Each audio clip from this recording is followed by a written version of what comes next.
ในที่พระพุทธเจ้าพระมหาเถระผู้เถระทั้งหลายทุกคนทุกคนเจริญพรศรัทธาญาติโยมท่านสาธุชนทั้งหลายณโอกาสนี้เป็นมหามงคลที่ก็เทศยิวิตในการน้อยของเราได้รับการสร้างวัดอย่างนี้ก็ลดไปแล้วและขอบคุณหลวงพ่อ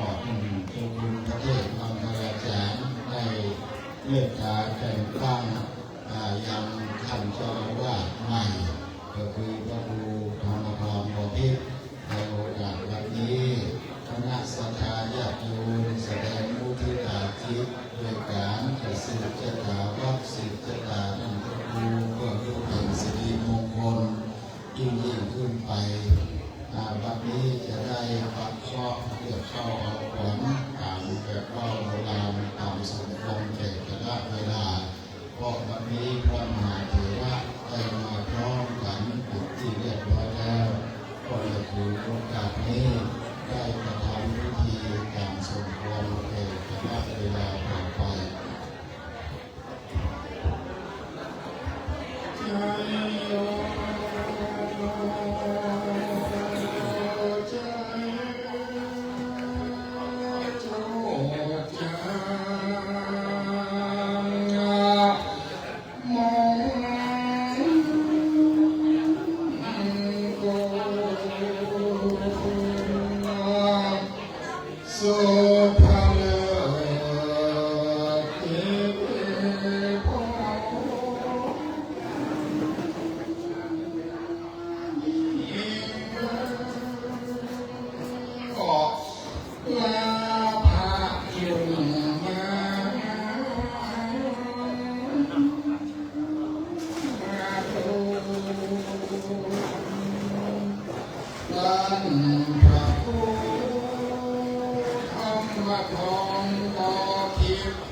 วันนาทองโสภาเปียฟ้าสุขายิ่งสุขาอยู่สบายที่เกิดปาละอยู่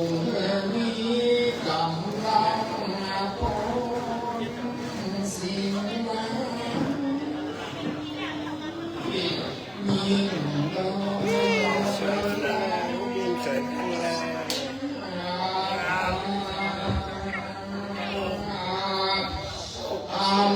งใจโสใจยามังกาโลอันจะไม่วันนี้ก็เป็นวันเดือดสลิใส่บ่อสาววันพระพุทธเจ้าพาแพ้โมพญานเด่นวันชื่นเจียงอางวิเศษเด่นวันเตวันสังวันเดียใสพอเศร้าจะปันคอตานเจ้ามาสัพพทาสัมปัตตาสัมปังคอสัมปัมภัยครอบภายในท้องออกครอบภายนอกคือถอยดีขอราวีแก่งคาขอหลัง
ราญาวินาสันตุใจยามังกันโลอันจันในวันนี้เป็นวันเปิดสีกาใจวันใหม่วันคืนวันถูกพื้นน้ำตาวันใจยางโอกาสการอาจารย์เจ้าแต่งแปลงไว้วันมิกาศีลาแจ้งสองเพียงดังไขนาปองนาเป็นจอมวันนี้เป็นวันนากาศักเจ้าคือมอนสลอยมาวันนี้เป็นวันดีเหลือขนาดเป็นวันฉลองการตั้งวัดเทพนิมิตและการตั้งเจ้าอาวาสเพื่อได้ทรงปรารถนาบ่มีมูลสันทาพี่น้องบ้านแม่ขาดใจประกันนี้จิตใจไฟยิ่งเต้เป็นคำใบสีขอบคำนับหลายหลักจำนงแมวพับเป็นแนวโดยดอกไม้หลายหลากมีพร้อมปราบนานาปับนี้จะขออาราธนา32ควรพระคุณเจ้าเพื่อแม้อยู่กับตนกับตัวเจ้าเจ้าเพื่อแม้เป็นเจ้าหลวงวัดแม่ขาน้อยเทพนิมิตนี้อยู่เมืองนาในสุขสำราญไปทุกปีเดือนวันยามจากใจขอได้ดังกำปรารถนาอยู่32ความดังว่าไปลงดานต่างกลางไปอยู่แก่มแรกจางเสียงเนื้อไปอยู่แก่มมูแนกานาคี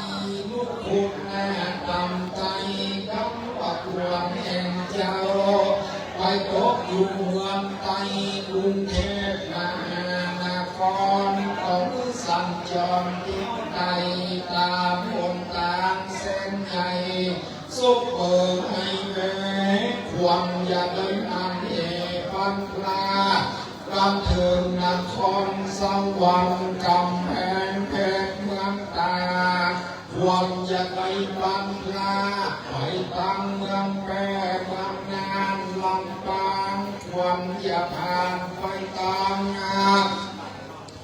อาเราและแม่อาเจียงไห้ไปตามเจียงแสนแม่สายพดไปตามแม่ไอ้เมืองฝางชัยประการลำเป้าควันไปสลบตกเต้าเบียงแห่งเจียงดาวควันไปอยู่ไกลตาก็ปิดคืนมาเจ้ากำก็ควรมาตั้งเมืองเปล่าสั่งสายโดยสะเก็ดสั่งกำแพงจุ่มเล่นเย็นพอแล้วพี่เดียวน้องเกี่ยวสัตามาหลายอย่าไปกายลงไปหวังอย่าไปอยู่ทักที่งานลงสัมปะตองไม่วางหลอมตอมหอดรอยเต่าองค์ลอยความอย่าไปอยู่ยังดอยป่าไม่มืดเศร้ากำลังได้ยินเสียงเรียกร้องแล้วเราจงได้รีบขึ้น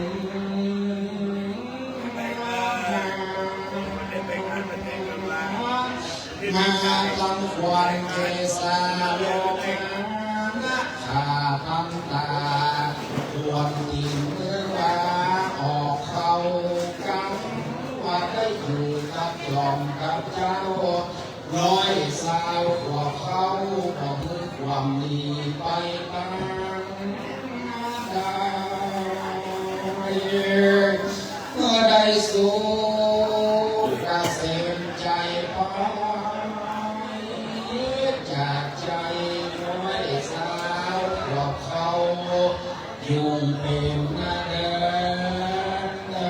ดินใจอยากรู้ภาวังใจอยากวังตะลังใจอยากมานาลาพังภาวันตัว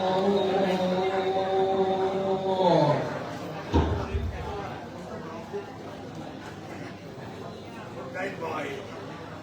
ได้ได้พอแล้วเอานั่งฟังเลย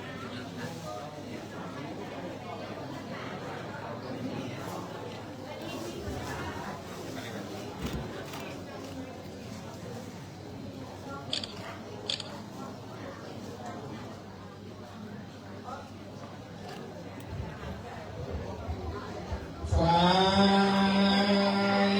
บังกันละเส้นนี้เป็นฝ่ายดีข่าวแต่กัวที่สุดคมมนุษย์สโลกต้นตือแปลงเอามาเกี่ยวและเส้นบ่ยังมันฝ่ายเส้นนี้ยาวบ่สังบ่ประมาณเอามาแกงไปสร้างก็อยู่มัดหัวใจลูกก็รู้โหนมัดควันคมก็หายเลยใครเอามัดมือตั้งพระครูธรรมทรบ่ผิดไว้10 ปี20 ปีพอเมื่อได้มีไปตามดอยฝ่ายเส้นนี้นะเอาใส่มีเก้าเส้นกับกันนาฝ่ายเส้นหนึ่งนั้นลุกแต่เมืองสวรรค์แต่ต้องเขียวเขียวทองตะกะศีลาฝ่ายเส้นหนึ่งนั้นลุกแต่เมืองตะคงหงสาฟุ่มหมู่แม่เล่นเขาแก่เขาก็เปียปันให้ไฟเส้นหนึ่งนำใส่ลุกแต่เขมารับถุงคาบุลีเป็นไฟดีวิเศษเป็นไฟเทศอันงามตาจะเอามัดมือเบื้องซ้ายเบื้องขวาก็เมื่อได้อยู่สุขเส้นใจไปจากใจไฟเส้นเดินนำใส่ลุกแต่เมือง12 ปัญญาภูมิเจ้าลือเขาก็มีเมตตาเปียปันให้ไฟแถมเส้นเดินนำใส่ลุกแต่เมืองเจียนตองดวงพาปางนาเป็นเจ้าเล่าเขามีเมตตาเปียปันให้ไฟแถมเส้นเดินนำใส่เป็นไฟเมืองเชียงใหม่เมืองเราเป็นไฟพี่น้องเขาเอาลุกแต่เมืองเทกรุงเทพมหานครนั้นมัดมือเบื้องซ้ายจึงได้อยู่สุขเส้นใจนำหนามัดมือเบื้องขวาก็เมื่อได้อยู่ดีกันนากุมเท้าไฟเส้นทวนเก่า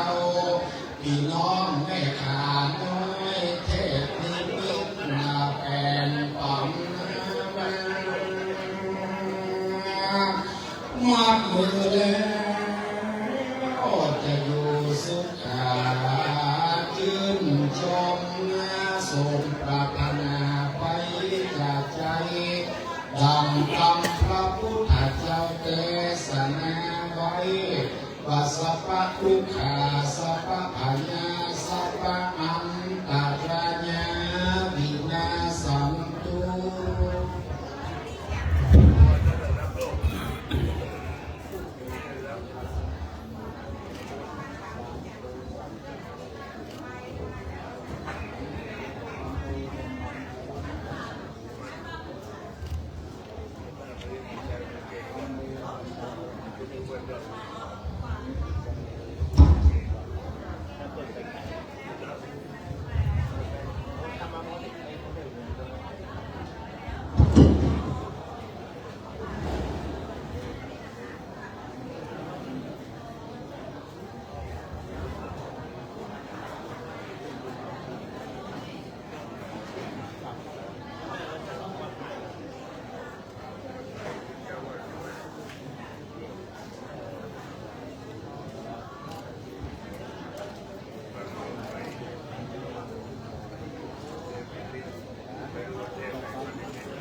อันนา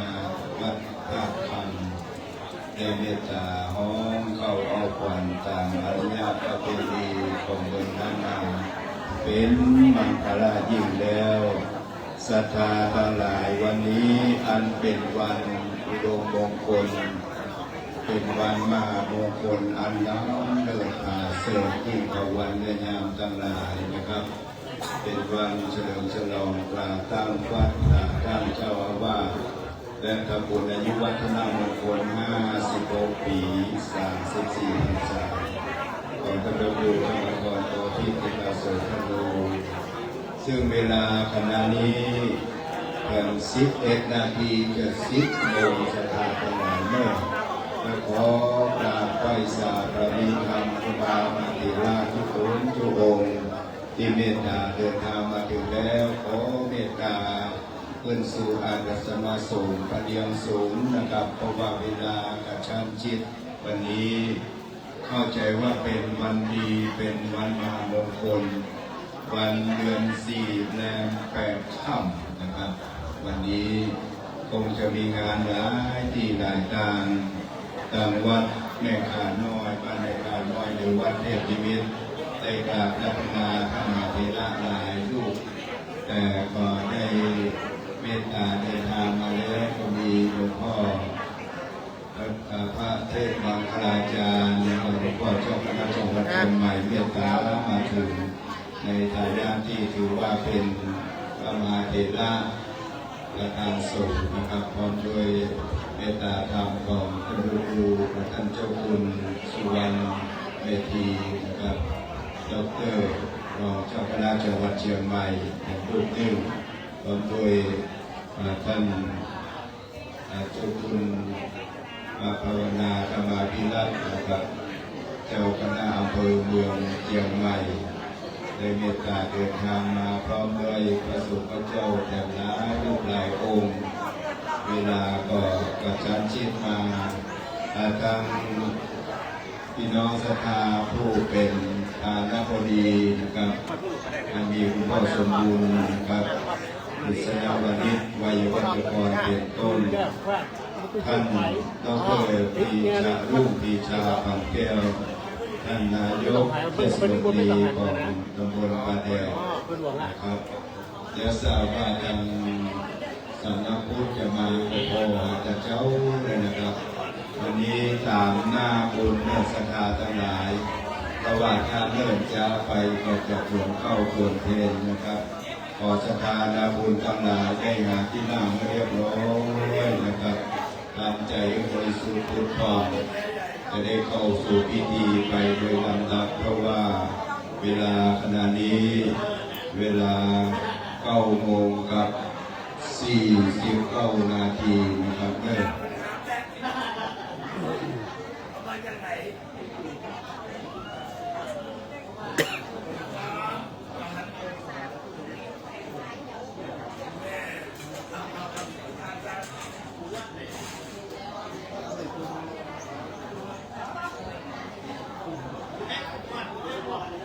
วัดเศรษฐี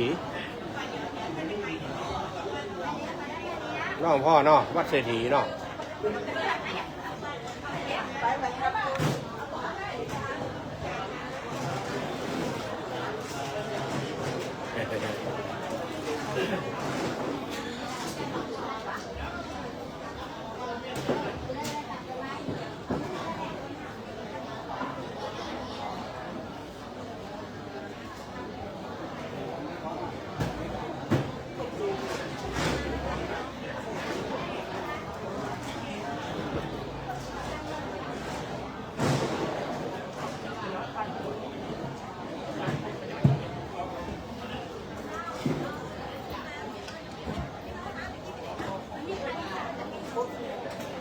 เราขอน้อมกราบนมัสการในเมตตาธรรมของพระเดชพระคุณพระเทพมังคลาจารย์พระเดชพระคุณเจ้าคณะจังหวัดเชียงใหม่พระมหาเถระประธานสงฆ์ที่เคารพนอบน้อมบูชาพระเดชพระคุณท่านเจ้าคุณพระสุวรรณเมธีดร.รองเจ้าคณะจังหวัดเชียงใหม่ที่เคารพท่าน ท่านเจ้าคุณพระภาวนาธรรมาภิรัตน์วิปัสสนาจารย์เจ้าคณะอำเภอเมืองเชียงใหม่ตลอดถึงครูบาหาเถระสังฆเจ้าทุกองค์บัดนี้เป็นสมัยการเวลาเป็นอุดมมงคลอันเป็นมังคละอันยิ่งใหญ่ไพศาลแล้วจะได้เริ่มพิธีไปโดยลำดับเบื้องต้นนี้เป็นปฐมนะครับขอกราบนิมนต์เมตตาบารมีธรรมของท่านพระครูธรรมธรโพธิปิตาโสพโนนะครับเจ้าอาวาสสมณสัทธาเขาได้ตามถูกตามเทียนบูชาพระรัตนตรัยขอสาธุชนทั้งหลายได้สงบกา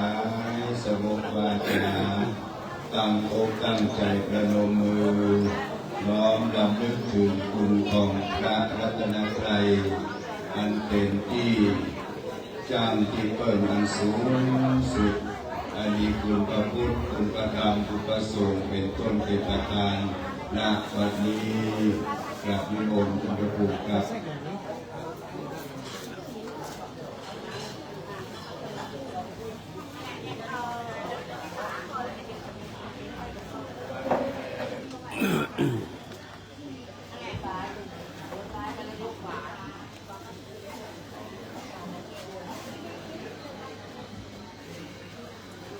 บัดนี้เมตตาธรรมของท่านพระครูธรรมธรบพิตรติตาโสพโนเจ้าอาวาสวัดเทพนิมิตร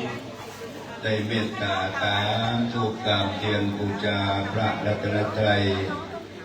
เมื่อตามถูกตามเทียนบูชาพระรัตนตรัยเรียบร้อยท่านเจ้าจะได้เข้าถวายน้อมถวายสักการะแด่พระมหาเถระนะครับโดยลำดับเพื่อเป็นมังคละกับตนตัวของท่านเจ้าเป็นวาระมงคลอันยิ่งใหญ่ไพศาลท่านพระครูธรรมธรบพิตรจิตาโสพโนซึ่งท่านเจ้าเป็นพระเลขาของเจ้าคณะตำบลป่าแดดจะได้เข้านอบน้อมถวายเครื่องสักการะอันเป็นมังคละนะครับที่เมตตาธรรมของพระเดชพระคุณพระเทพมังคลาจารย์พระเดชพระคุณเจ้าคณะจังหวัดเชียงใหม่พระมหาเถรประธานสงฆ์น้อมถวายสักการะณวันนี้สาธุจากนั้นท่านเจ้าพระครูจะได้ถวายตีพระเดชพระคุณท่านเจ้าคุณพระสุวรรณเมธีดร.รองเจ้าคณะจังหวัดเชียงใหม่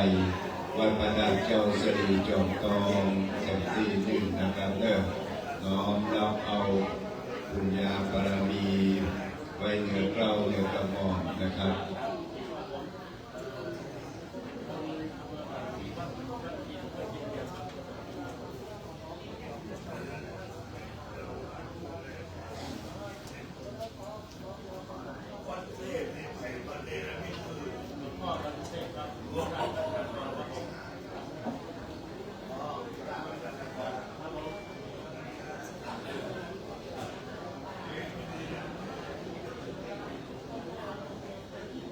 ครับท่านพระครูธรรมธรบพิตรเจ้าวาดองค์ใหม่ของวัดเทพนิมิตรคำมีเทพนิมิตรนี่คือท่านเจ้าคุณเทพสมัยนั้นนะครับได้มานิมิตอื่นนะครับได้ถวายที่เดชพระคุณหลวงพ่อท่านเจ้าคุณพระสุวรรณเมธีดร.รองเจ้าคณะจังหวัดเชียงใหม่แล้วจะได้เข้านอบน้อมถวายที่พระเดชพระคุณท่านพระครูท่านพระครูภาวนาท่านเจ้าคุณภาวนาธรรมาภิรัตน์วิปัสสนาจารย์เจ้าคณะอำเภอเมืองเชียงใหม่ผู้ปกครองสงฆ์อธิบดีสงฆ์ของอำเภอเมืองเชียงใหม่นะครับ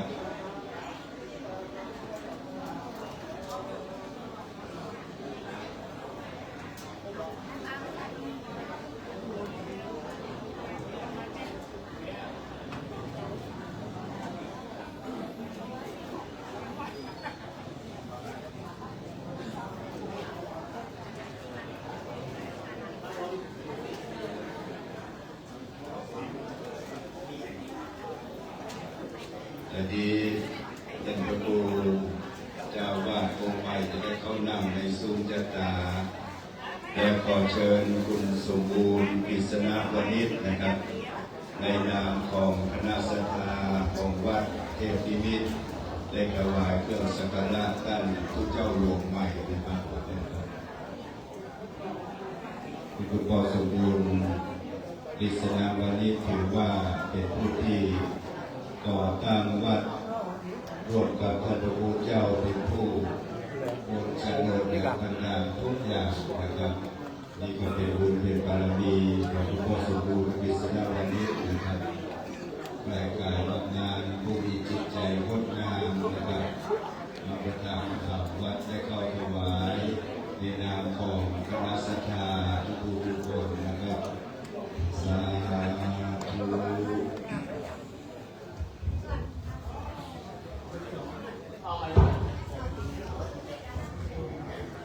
จากนี้คุณพ่อสมบูรณ์ได้ประเคนทางข้าวดอกไม้เนื้อคุณพ่อสมบูรณ์เป็นขันขอศีลตามแบบเป้าคงโดยนานานะครับพร้อมกับตามเตียนที่ขันสาครบาทนะพุทธมนต์คุณพ่อสมบูรณ์นะครับเนี่ยพ่อสมบูรณ์ก็เป็นครับ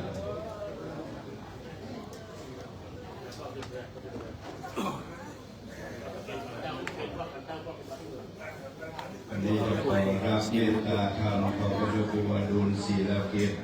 ราชของเมืองล้านนานะครับเนื่องในเมตตาเป็นประธานเจริญพระพุทธมนต์เป็นมังคละนะครับ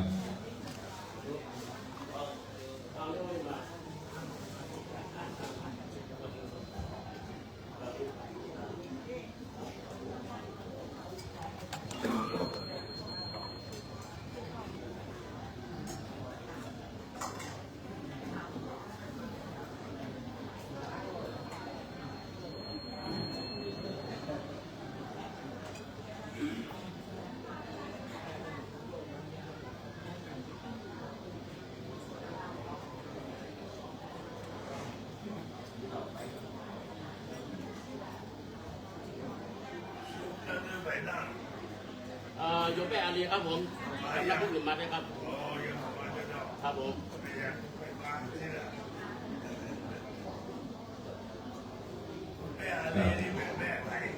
ท่านผอ.สำนักพุทธครับ แม่อาลีครับผมกำลังเดินตามส่งกระแสจิตมาก่อนมาเป็นอย่างนะครับเพราะว่าเวลาได้เป็นมังคลาแล้วจากนี้จะได้พร้อมกันไหวพระนพธรรมเชิญท่านสาธุชนทุกท่านได้กราบพร้อมกันสามหนกราบกราบกราบเอมินาสักกาเล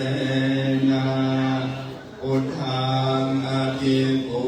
ชยามะเอมินาสักกาเลนะธัมมังอภิปูชยามะเอมินาสักกาเลนะสังฆังอภิปูชยามะอะระหังสัมมาสัมพุทโธภะคะวาพุทธังภะคะวันตังอภิวาเทมิสวากขาโตภะคะวะตาธัมโมธัมมังนัมสสามิสุปฏิปันโนภะคะวะโตสาวกสังโฆสังฆังนะมามิ มะยังมันเตติสานันเนนะสหปัญญสีนานิยาจามะตุติยัมปิมะยังมันเตติสานันเน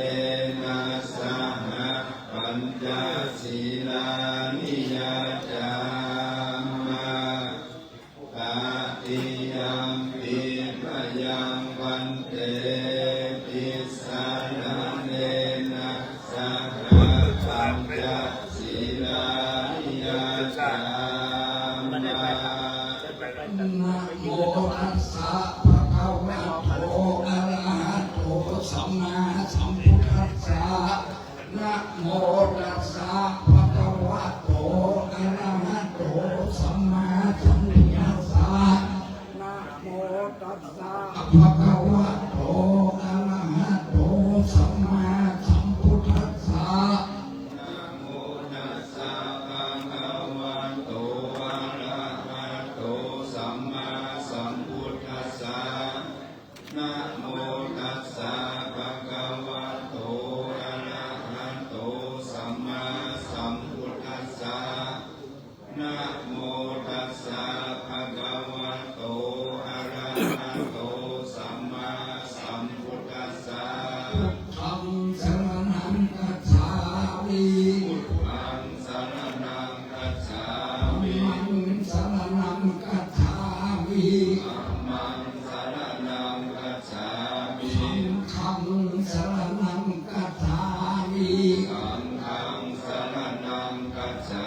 มิทุติยัมปิพุทธังสรณังคัจฉามิทุติยัมปิพุทธังสรณังคัจฉามิทุติยัมปิธัมมังสรณังคัจฉามิทุติยัมปิธัมมังสรณังคัจฉามิทุติยัมปิสังฆังสรณังคัจฉามิทุติยัมปิสังฆังสรณังคัจฉามิต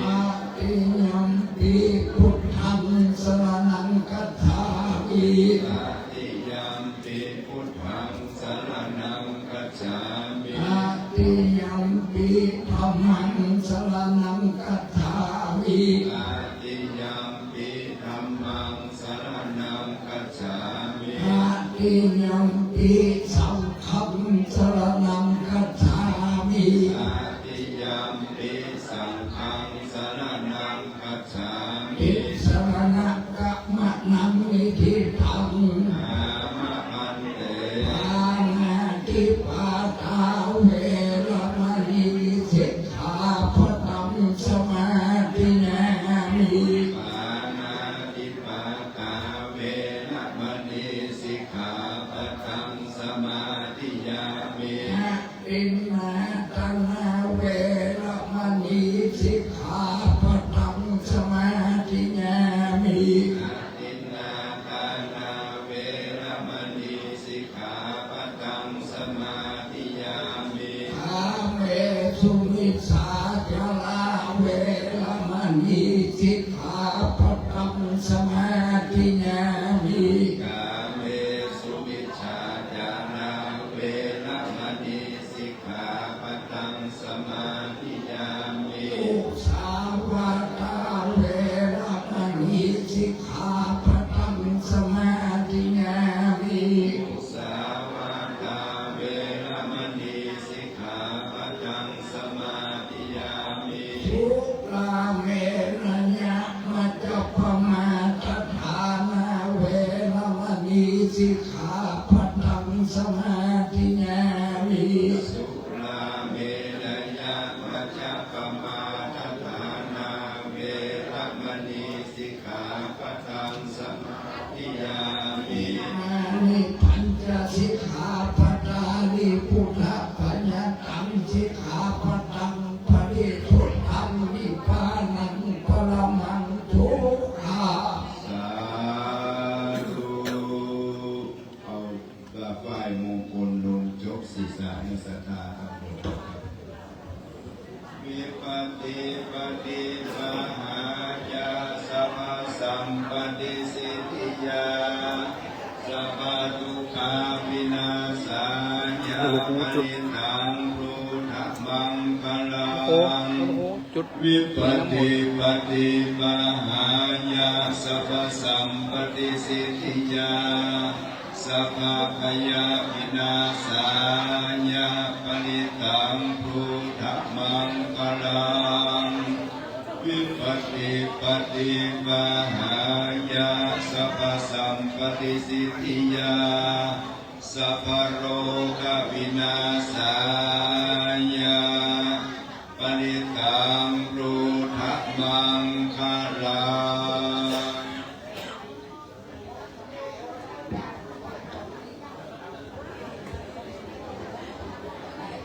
นี่เรานี่มันชุดเจ้าค่ะ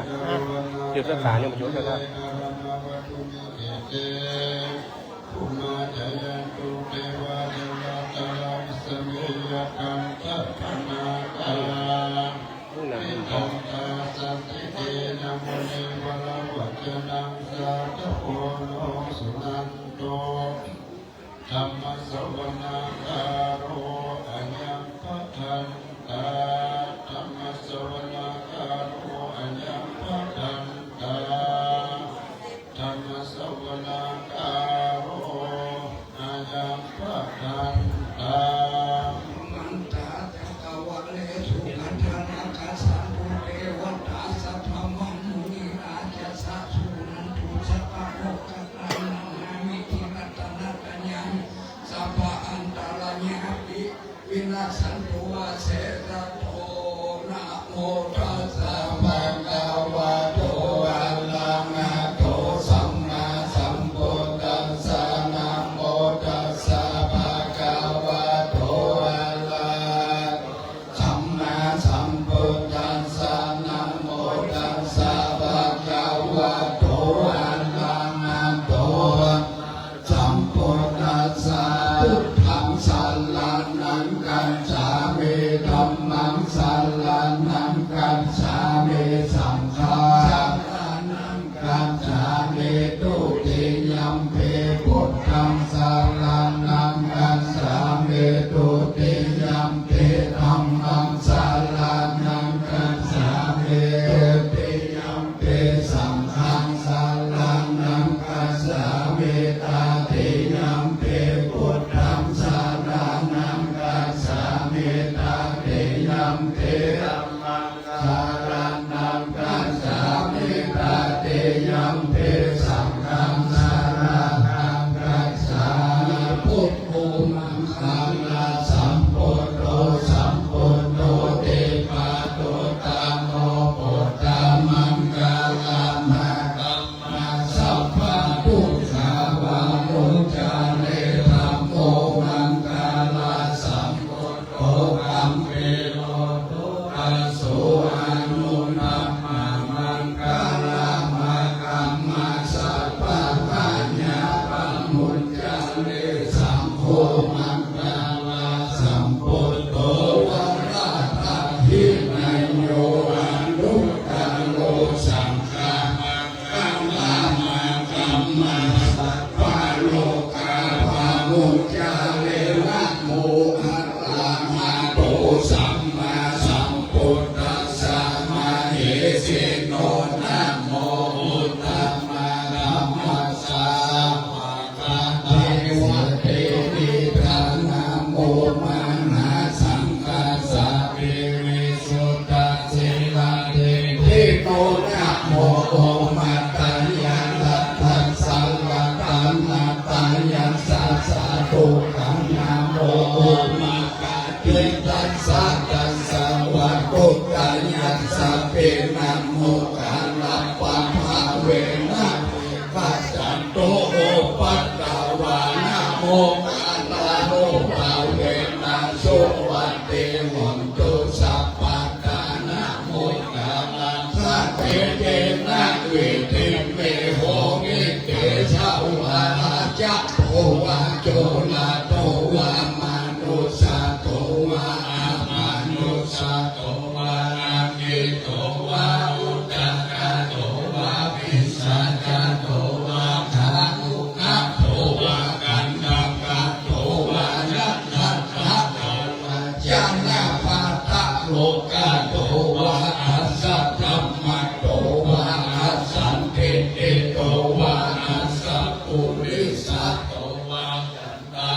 ติอัสสะเมนะโพนะปุปุละอาเอเวเจตามาเนสัพพะเตเปอาจาตานัสสะโสกะละมะหิงสายัคคาลังคันสาติหิมานะปัญญาโตวะนะ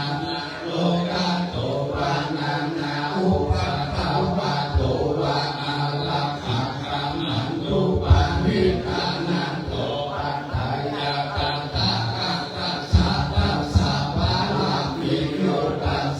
อุปาปาลามิโยตัสสะปะระมัทธปาลามิโยปัญจมาหาปาริจาเกติโสจาริยาปัจฉิมาภาเวกัมภาวะกันติจาติอาภิเนกามานัมปะตานาจาริยามโพธิวันละเกมาละเวจายังสัพพัญญูตายานัปปะติเวทานาวะโลกุตตะละธัมเมสิตะเพภิเมปุตตะปุณเนอาวาจิปะเวสาลิญาติสุปะกาลันตาเลสุติญามาลาติปะเนตังกะนนโตอาญาสัมมาอานันตเทโรวิญญาณาลุญญาติตังอุปัฏฐาเปวะโพธิสัตตะสังอาเสสุจักขวาเลทุเต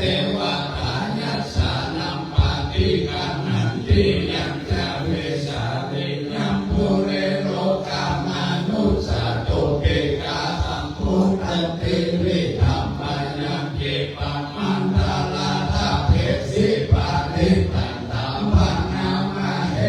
วัมเมตุตังเอตัมสัมมายังพันตาวาปาลานาสิยังวิหาปาติอิสิปะตังเนมิกัตตังเยตัลละโภภะคะวะปัญจวัคคีย์เยภิกขุอามันเตสิตะเวทิภิกขเวนะปะปะปะจิตเตนะนะเสวิตัปปัญโยจายังกาเมสุขังสุขังเลกานุโยโกหิโนตัมโมโพธุตัมมิโกอานาติโยอานาถาสัมมิโตโนกัญญาตัตติละมัฏฐานุโยโกทุกโขอานาติโยอานาถาสัมมิโตเอเตเตภิกขเวอุโภอันเตอานุปะกัมมามัจฉิมาปฏิปทาทัฏฐากะเทนะอา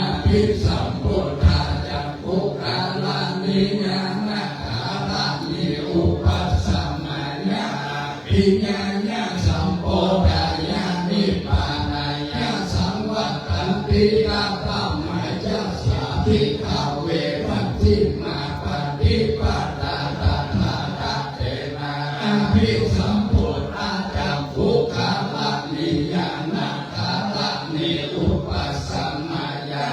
ปิญญาญาสัมโพธายานิพพานายาสังวัตตันติอัญญเมวะอาริโยอัตถังกิโกมะโกสัญญาติตังสัมมาทิฏฐิสัมมาสังกัปโปสัมมาวาจาสัมมากัมมันโตสัมมาอาชีโวสัมมาวายาโมสัมมาสติสัมมาสมาธิอายัมโหสาภิกขเวมัจฉิมาปฏิปทาตาตากะเทนะอาภิสัมพุทธาจักขุกาลานิญาณคาลานิอุปัสสมัญญาปิญญาญาสัมโพธายานิพพานายาสัมวัตตัมปิตัมโขปันนาภิกขเวทุกขานานิยาสัจจญาติปิทุกขาจัลาปิทุกขามาลานัมเปตุตัมโสกาปาลิเทวะทุกขโตมานัสสุปายาสาปิทุกขา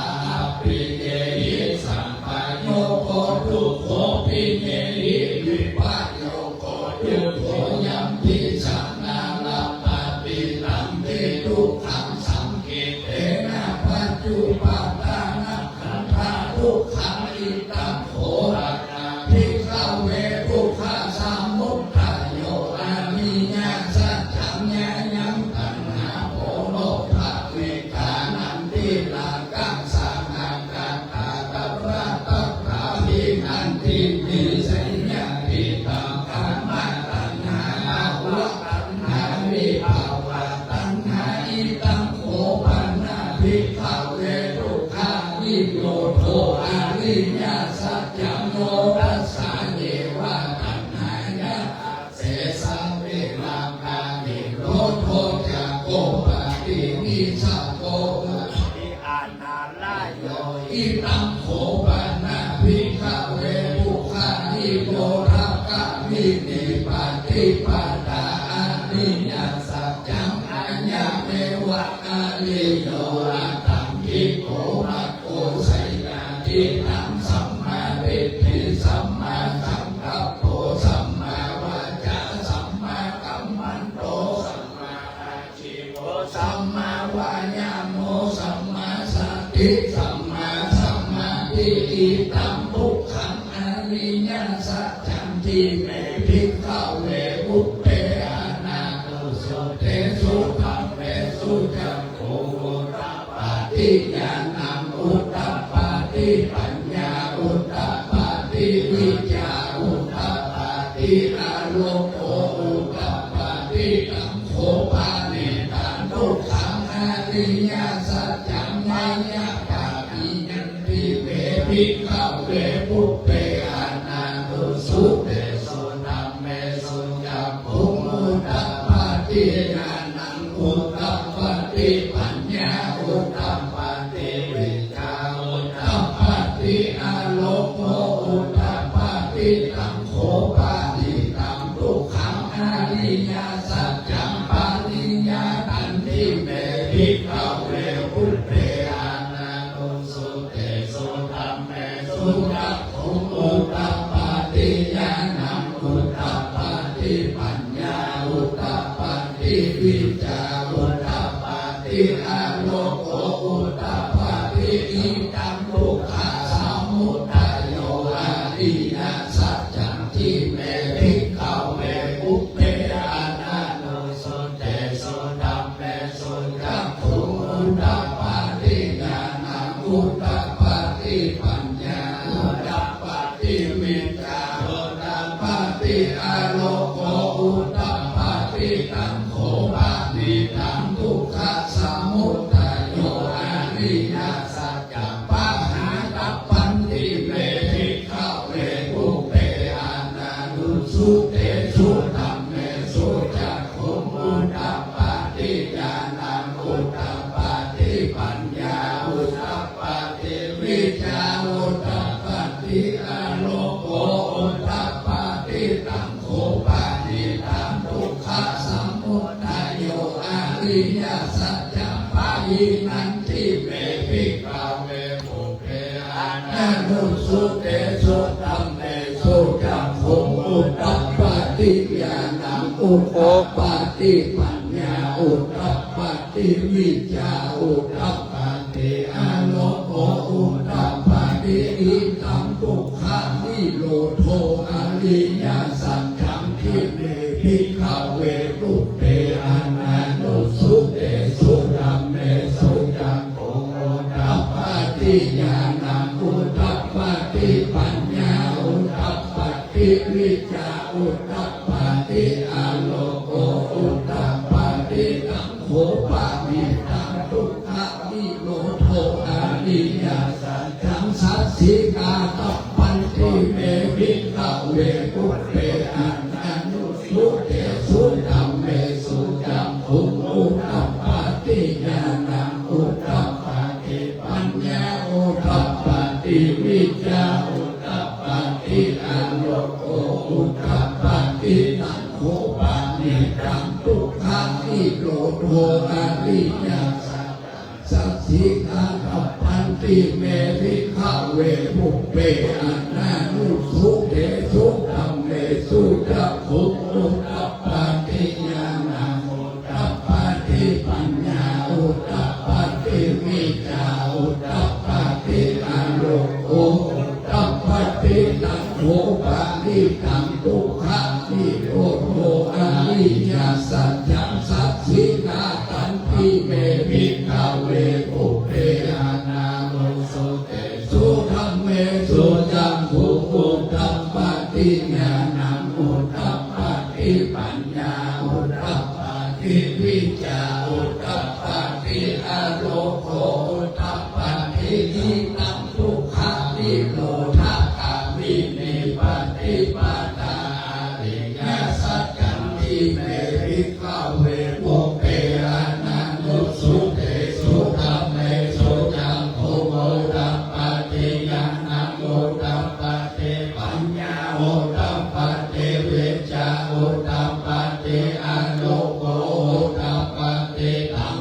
ปาติตังทุกขาทิโมทักขมิติปฏิปทาอริยสัจจภาเวตัพพันติเมภิกขเวอุเปอัตตานุสุเตสุธัมเมสุจักขุอุตตปปฏิญาณังอุตตปฏิปัญญาอุตตปฏิวิชาอุตตปฏิอาโลโกอุตตปฏิตังโคปาติตังทุกขาทิโรธาคามิติปฏิปตาอริยสัจจภาวิตันติเมภิกขเวปุเพอานานุสุเตสุขัมเมสุจักขุอุตตปฏิญาณังอุตตปฏิปัญญาอุตตปฏิวิชาอุตตปฏิอาโลโกอุตตปฏิยาวะขีวัญจเมภิกขเวอิเมสุกาตุสุอานิยาสัจเจสุเอวันติภาลิวันตังวาทัสสะกะลังยะถาภูตังญาณาทัสสะนังสัจสุวิสุทธังกาโอสิเกวะทาวาหังภิกขเวสะเทวะเกโลเกสัมมาลังเกสัพพมะเกสัสสะพมะนิยาวะจายะสะเทวะมานุสัญญานุตตาลังสัมมาสัมโพธินาภิกขุพุทโธปัญญยาสิงยโตจักโคเมภิกขเวอิเมสุจัตตุสุอาวินาสัจเจตุ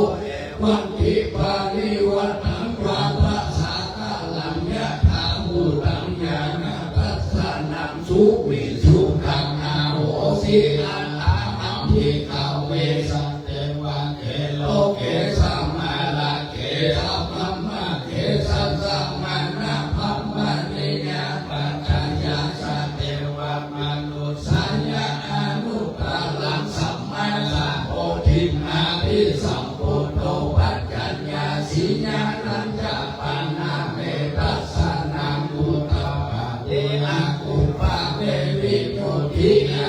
มันติมาจาตินันติตานิปุณณภาโวติอิปะภาโวจาภะคะวะอัตตา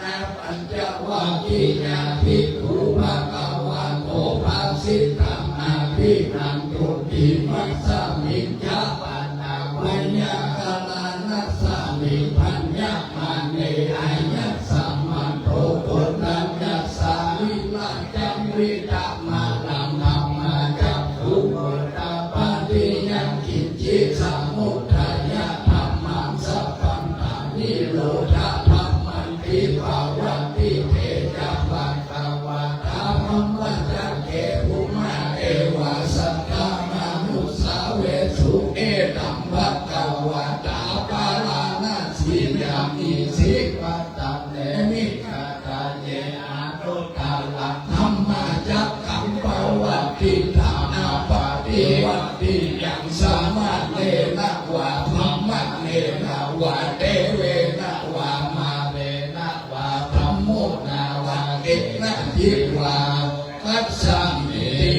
มันเตวานัมสัตตังสุตวะจะทุกมหาราชิกาเทวาสัตตมนุสาเวสุจตุมหาราชิกานัมเทวานัมสัตตังสุตวะทาวติสาเทวาสัตตมนุสาเวสุตาวติสานัมเทวานัมสัตตังสุตวะญามาเทวาสัตตมนุสาเวสุญามานัมเทวานัมสัตตังสุตวะตุสิตาเทวาสัตตมนุสาเวสุตุสิตานัมเทวานัมสัตตังสุตวะนิมมานาลัพพิเทวาสัตตมนุสาเวสุนิมมานาลัพพินัมเทวานัมสัตตังสุตวะปาลานิมิตะวัสสะวัตถิเทวาสัตตมนุสาเวสุปา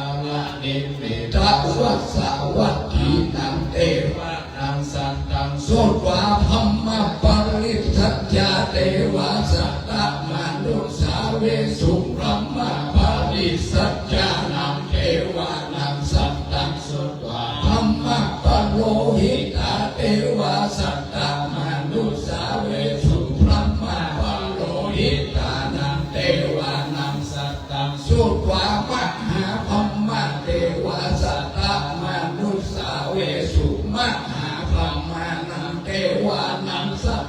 สุตวาปาลิตาภาเทวาสัตตะอานุสาเวสุปาลิตาภานังเทวานังสัตตังสุตวาอัปปมานาภาเทวาสัตตะมนุสาเวสุอัปปมาทานังเทวานังสัตตังสุตวาอาภัสสลาเทวาสัตตะมนุสาเวสุอาภัสสลานังเทวานังสัตตังสุตวาปาลิตาสุภาเทวาสัตตะมนุสาเวสุปาลิตาทุภานังเทวานังสัตตังสุตวาอัปปมานาสุภาเทวาสัตตะมนุสาเวสุอัปปมานาสุภานังเทวานังสัตตังสุตวาทุภาคินนากาเทวาสัตตะมนุสาเวสุทุภาคินนากานังเทวานังสัตตังสุตวาอาสัญญิสัตตะเทวาสัตตะมนุสาเวสุอาสัญญิสัตตานังเทวานังสัตตังสุตวาเวหัพพลาเทวาสัตตะมนุสาเวสุเวหัพพลานังเทวานังสัตตังสุตวาอาวิหาเทวาสัตตะมนุสาเวสุอาวิหานังเทวานังสัตตังสุตวาอาตัปปะเทวาสัตตะมนุสาเวสุอาตัปปะนังเทวานังสัตตังสุตวาสุตัสสะเทวาสัตตะมนุสาเวสุสุตัสสะนังเทวานังสัตตังสุตวาสุตัสสีเทวาสัตตะมนุสาเวสุสุตัสสีนังเทวานังสัตตังสุตวาอาคามิทากาเทวาสัตตะมนุสาเวสุเอตัมภะกวาตาปะลานาสียังอิสิปัตตะเนมิกัตตะเยอานุตตาลังนัมมาจักขังปวัตติตังอัปปติวัตติยังสัมมาเนนะวะพระมะเนนะวะเตเวนะวะมาเนนะวะพะโมนะวะเกนะทิวะโลกัสสะเมหิอิตินะเตนะขันเลนะเตนะโกหุตเตนะยาวะพัมมะโลกัสสัทโธอาภูคัมเชอายัมจันตัสสะสะหัสสีโลกะธาตุสังคัมปิสัมปะคัมปิสัมภเวทิอัปปมาโนจะโอลาโลโอภาโสโลเกปัตโตระโหติอาติตะเมวะเทวานังเทวานุภาวังอันทะโคภะกาวาอุตานาอุตาเลสิอัญญาสิวัตตาโพโกทัญโยอัญญาสิวัตตาโพโกทัญโยติอิติอิตังอัญญสัมมันโตโกนัญญสัอัญญาโกทัญโยเทวานามังอาโหสิติธรรมจักขัปปวะตังนาชุตังนิธิตังอาเสวนาจัปปาลานังปันติตังนันจะเสวนาปุจจาจักปุจจานิยานังเอตัมมังลักมุตตัมมังปันติลุปันเตสวัสโสจังกุเปจักกัตตาปุญญาทาอันตัสสัมมานิเตจะเอตัมมังกัลลังมุตตัมมังปะภูสัตตัญญาสิปัญจวินัยโยยัสสุสิเกโตสุมาสิตายะญาวะจาเอตัมมังกัลลังมุตตัมมังมัตตาปิตุอุปัฏฐานังพุทธัตตะยัสสะสัจจาโออานาปุณาจะกัมมันตะเอตัมมังกัลลังมุตตัมมันตานันจะธัมมันจะวิญญาญายาตังกานันจะสังฆาโหอานานิคัมมานิเอตัมมังกัลลังมุตตัมมังอานาทิวิลัตถิภาภามัจจปานาจะสัญญาโมอัปปามาโตจะธัมเมสุเอตัมมังกัลลังมุตตัมมังกัลลังโมจะนิวะโตจะสัตตุทิจักขัตตัญญูตากาเลนะธัมมัสสวานังเอตัมมังกัลลังมุตตัมมังขันติจะโสวัจจะสัตตะสัมมานานัญจะทัสสะนังกาเลนะธัมมัสสะกัสสะเอต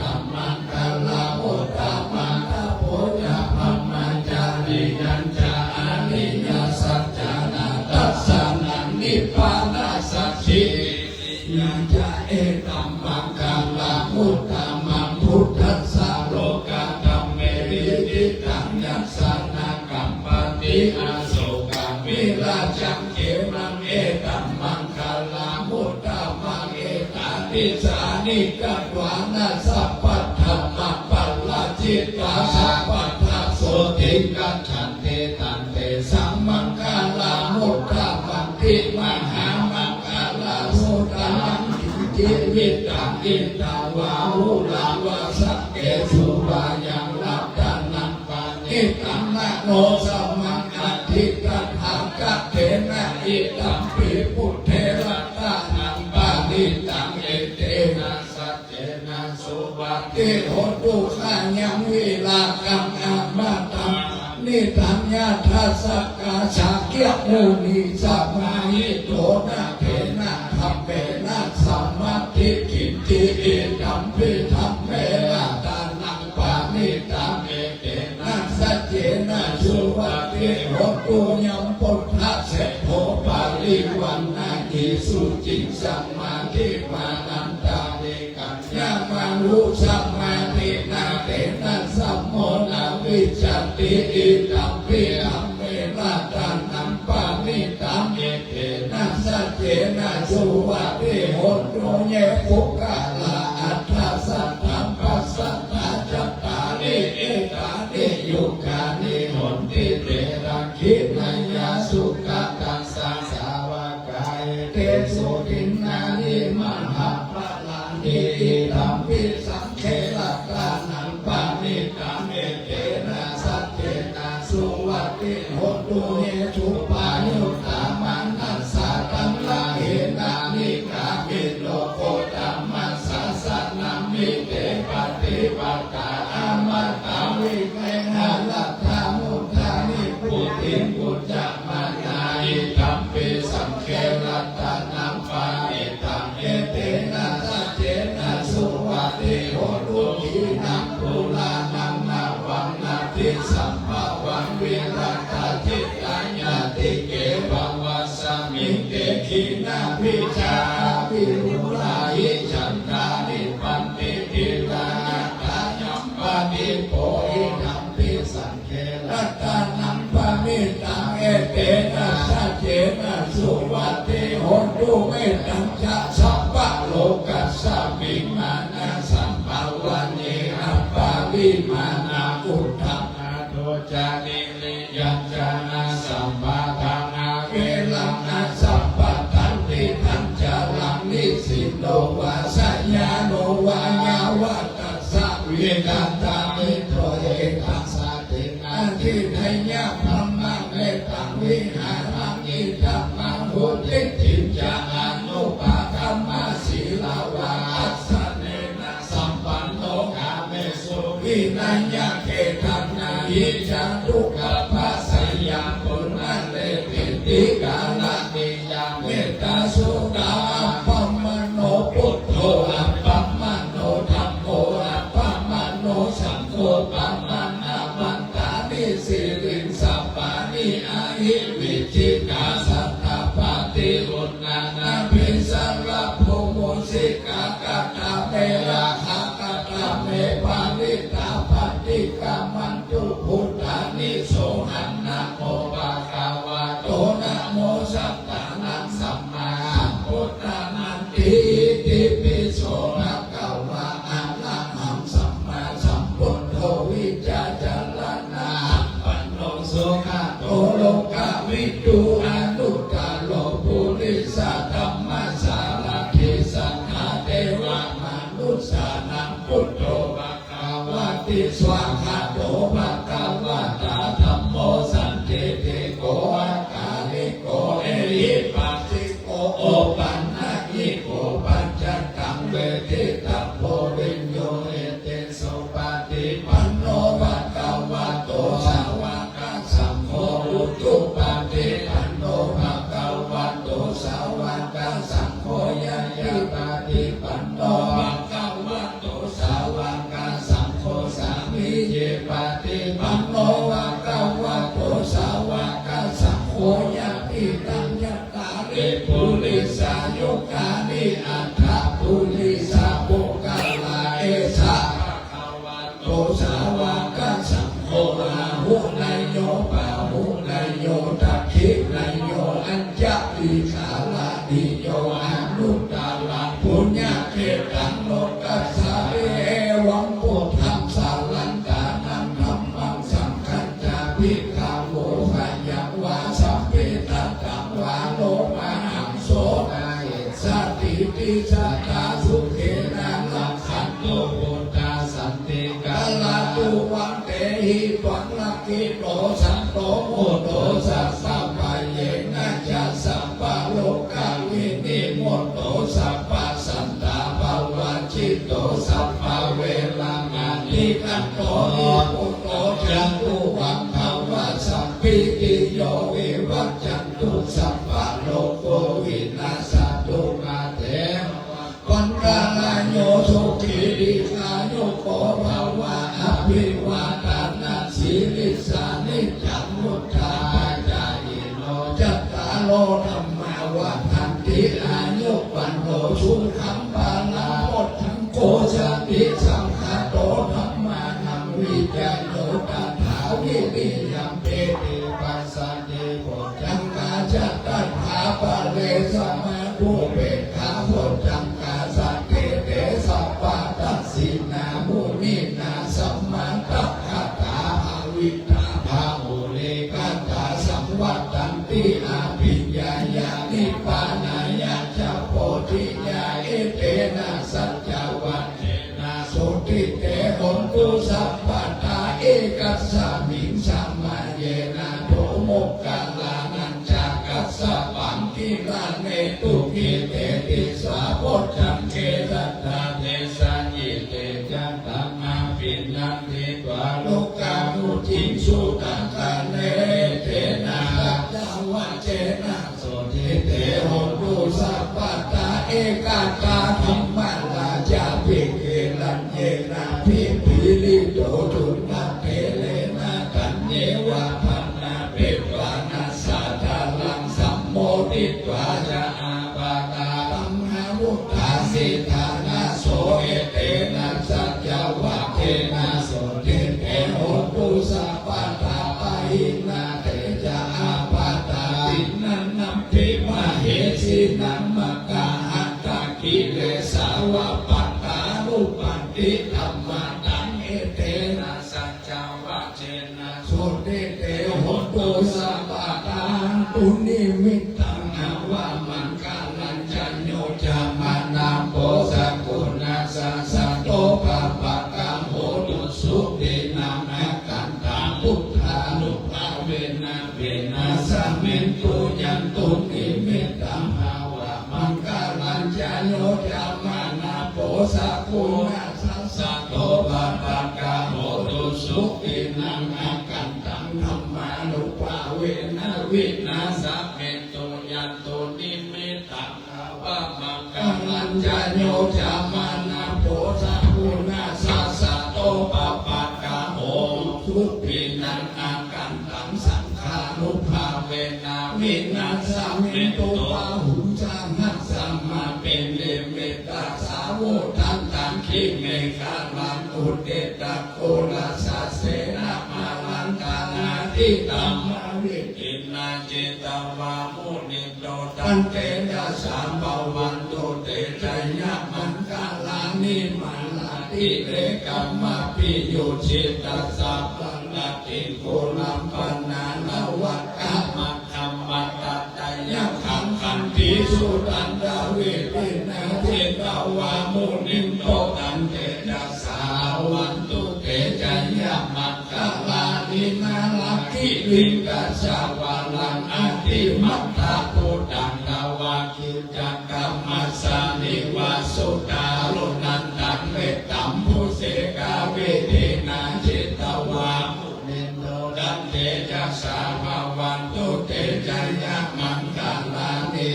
อิตตะกะขะมติอัตตาสุตาลุนันตังภวันติโยจนะปัตตังภูริมาลาปัตตาอิติปิสังฆตามโนจิตวามุนิโตตันเตจัสสะภวันตุเตจยะมังคลานิกัตวานะกันธามุตตะลังเอวะคัปปินิยาจิตจายาตุตตวัจจานังจานากายามัจเจสันเตนะโสมาเวทินาจิ จิตตวามุนิโนตันเตจัสสะภวันตุเตจยามังกาลานิสัจจังวิหายามาติสัจจังกัมวาตะเกตุวันนาปิโลวิตัมมานานาติลันตาภูตังปัญญาปฏิปัจจาริโตจิตตวามุนิโนตันเตจัสสะภวันตุเตจยามังกาลานินันโตปานันตพุทธังกัมมิพุทธังมานิติพุทเตนะเทระพุทธังเอนะธัมมาปัญญโตอินโตปัจเจสาวิทินาจิตตวามุนิโตตัมเตตัสสะภวันตุเตจยมังกาลานิทุกขานาติติพุทธังเอนะสุตัตตะอัตถังรัมมังวิสุติจุติวิติปักกาปิตานัญญานังกัตเตนะวิทินาจิตตวามุนิโตตันเตจัสสะภวันตุเตจยมังกาลานิเอตาปิพุทธจยมังกาลาอัตถกาลาโนวัจจโนตินะติเนสาลาเตมัตตันติอิปานาเนกาเววิตานิจุปันทวานิโมกขังสุขังอาเกกามายานาโลสัพพันโนนาคาโลนิโกนาโตอิตัญญาสัพพะปานินังโกเลตวะปาลาเมสัพพะปัตโตสัมโพธิโมตตัมมาเอเตนะสัจจวาเจนะหุนโตเตจยามังกาลังจะนันโตโพธิญาโมเลสักขะญาณันทิวัฏฏโนเอวันตววิจโยโหอิจัญญาสุจยามังกาเลอัปปาลังกิตัมปันนังเกสิเสปะตาวิโปคะเนนะภิเสเกสัพพะพุทธานังอังคัปปะโตอะโมทัตติสุนักขตังสุมังคลาสุปะปะตังโสโหเตตังโสขันโนโสโมโหโตจัสสุเยตัมมัมมัจจาริสุปัตตกินังขัญญกัมมังวาจากัมมังปัตตกินังปัตตกินังมโนกัมมังปานิทิเทวัตตกิแมวัตตกินานิกัตวังะลาพันตเทวัตตกิเนเออัตถะวัตตะโสกิตาวิลุลละหาพุทธัสสะสะเปอะโรตาสุขิตาโหทัสสะนัสสะเปหิญาติภินัตถิเมสะลานังอัญญังพุทโธเมสะนานังวะอังเอเตนะสัจจวาเจนะโหตุเตจยมังคาลานัตถิเมสะลานังอัญญังธัมโมเมสะลานังวะอังเอเตนะสัจจวาเจนะโหตุเตจยมังคาลานัตถิเมสะลานังอัญญังสัมโฆเมสะลานังวะอังเอเตนะสัจจวาเจนะโหตุเตจยมังคาลานังคิญจิรัตานังโลเกวิจติวิวิธังพุทโธรัสสะนังพุทธัสสะมานะเตตัสสะมาสุติภวันโตเตยังคิญจิรัตานังโลเกวิจติวิวิธังพุทโธรัตานังธัมมัสสะมานะเตตัสสะมาสุติภวันโตเตยังคิญจิรัตานังโลเกวิจติวิวิธังพุทโธรัตานังสัมมาสัมมานาเตตัสสะมาสุติภวันโตเตวิโอปัปปะสัมปันนาสุขธัมมาสัมมาหิตาสันโตสัพพุริสาโลเกเทวะธัมมาติพุทธเลสันติปัคขาปัตตานาสติปัตตาวัจจนามาตาปิตาจานิคันตาจันตาเวนะปฏิกัมมาจนะสันนะกะตาพุทธเจตวามาลังสัมวาหานังจตุสัจจมัตตาลาสัญเยปิปิสุนันนาสัพพะตันนังปานาคโยพุทธาอัตตวิสัตตินายกาสัพเพอภิติตามัยหัมมัตตะเกเตสังนาสิเสวันเทติโภมัยโนพุทโธธัมโมลาวิโรจานิสัมโฆปฏิปิโตอันอังอุเดสัพพะคุณากาโลหัตถะยิเมอนุรุตโตสารีบุตโตจัตตะกิเน โกตัญโยปิติภาคัสสะมิโลกาลาโนจักวามัตเตทักขิเนสาวะเนไมหังอาสุนันตันตาลาหุลากัสสะโพจักมหานาโมอุปัสสุวามัสโสตังเอเกสันติปิติภาคัสสะมิสุติโลภะปะปันกาโลนิสิโตสิริสัมปันโนโสภิโตมุนิภูคาโวกุมารากัสสะโพเทโรมเหสีติเทวะตะโกโสไมหังวะตาเนนิจังปันติตาสิกุณากาโลปุณโนอังคุริมาโลจะอุปาเนนันทสีวาลีอิเมปัญจมหาเนรานาลาเกติลากามัมมาเสสาสิติมหาเทราชิตาวันตาชิโนรัสสะสาลันตาสีลังเกเทนะอังคามันเจสุสันติตาลัตตานัมมุระโตอาสิตากิเนเมตาสุตากังอัตตากังปัจจโตอาสิวะเมอังคุริมาลักังขันธโมลาปาริตัญจอัตตานาติยสุตตะกังอากาเสจตานังอาสิเสสะภะกาลาสันติตาชินานังปะละสัญญูเกธัมมาภะกาลาลังกาเสวะสัพโพเมสะกัจเจนะสัมมาสัมพุทธะปัญจเนวตาวิตาสังสัจจตาปะหิลักปัทถวะอาเสสาวินายังยังตุอนันตากุณาเตสะสาจินาปัญจลามัจจมิวิหารนังมหิตาเนสตาปะเลตุมังสเปเตมหาปุริสัสสะปะอิเจวะเมฆะโทระโขสุระโขพุทธานุภาเวนะจิตุปัตตะโวธัมมานุภาเวนะจิตตังนิสังโฆสังฆานุภาเวนะจิตตันตะลายโยจะลามิธัมมานุภาวะปะนิยยะปัญจลาปันนาลาสักขาธานิทิตาภิกขุนัสสะภิจจโยธัมโมโลเกอนุตตะโลสัพพะสัตตาหิตันทายาตัมปังกันนาหิเทวะเทวะลิวะโทราจัตตังเตอามานุสหิปะปัจเจเปเชนะเอวิเชพุเตอากาลมาลาเนนะจัสสะปัสสะมามาลานานุโตทะเปตวะกาลมานิตันตาเสวะอนุภาเวนะหนโตเทโวสุขีทันตาภุระสีลังสัมมาตายะธัมมาสุจาริจังจันเลตาเสวะอนุภาเวนะหนตุเทโวทุขีทัตถานิจิตังจิตติตังปุจังนาลานังวาจานังกาลุปังเลสังเทสานังทุปปะตัสสะอนุภาวันตันติตัจจตาเทวะจัตตาธรรมจัตตามหาพรหมจัตตาอิสิจัตตามหาอิสิจัตตามุนีจัตตามหามุนีจัตตาปุริสัจจัตตามหาปุริสัจจัตตาจักรวัติจัตตา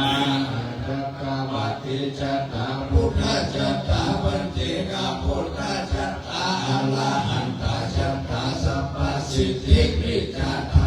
นังจัตตาสัพพโลกัจจานิญาณังจัตตาสัพพโลกติปัฏฐิญาณังจัตตาเนเตนะสัจจวัจเจนะกุยหังสุวัติหนตุกุยหังสหายานะโมพุทธัสสะนะโมนะโมสังฆัสสะสัญญาทินะโมรูโหรูสาพุทธะรัตตานะโมสัทธะพุทธะมังวารามิตังเทวามนุสสานังพุทธเตเชนะสุทินานัสสันตุปัฏฐวาสัพเพทุกขาอุปัสสมิตุเตสักกัตวะธัมมารัตตานาโลสัตตังพุทธมังวานังปาริลาหุปัสสะมานังธัมมาเตเชนะสุทินานัสสันตุปัฏฐวาสัพเพปัญญาอุปัสสมิตุเตสักกัตวะสังฆารัตตานาโลสัตตังพุทธมังวารังอาหุในยังปาหุใน